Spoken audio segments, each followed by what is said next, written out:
tinalala fatsy anao tsy te herikolokafa fokoao tisonana tena hoenao nanjara papo tena taraiky amiko tamizany izay tinao tolasady niarady mandraiky izay no faniry na ny mora na ny sarotra dia heny fitiavana tena tsy antery nifady avitanao za mbola varina natory ny namelay wiry lay sary elatraka dia nitsidina ny ambony aloka sisay tiroso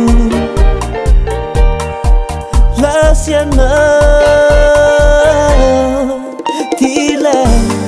titavela hindinatsiky titavela ireo vita fahy hiniezaka nianadino amty fombolaty samy tsara tsodrano za tsy tany mahita zahiry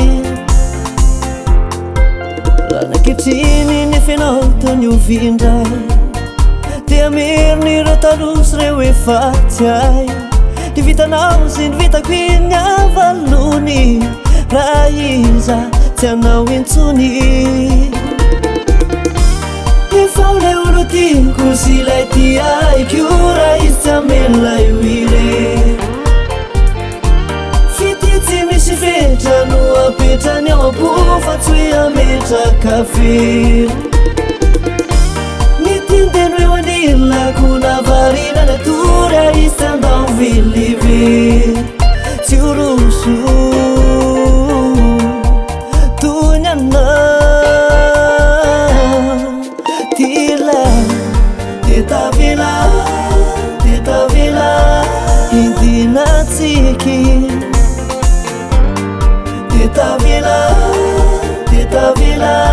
ireo vita fahy hiniezaka nianadino amty fombolaty samy tsara tsodrano za tsy tany mahita zahiry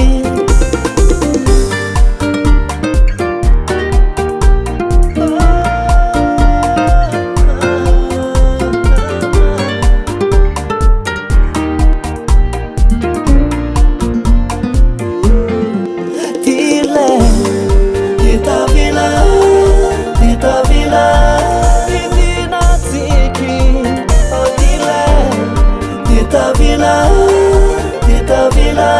ireo vita fahy hiniezaka nianadino amty fombolaty samy tsara tsodrano za tsy tany mahita zahiry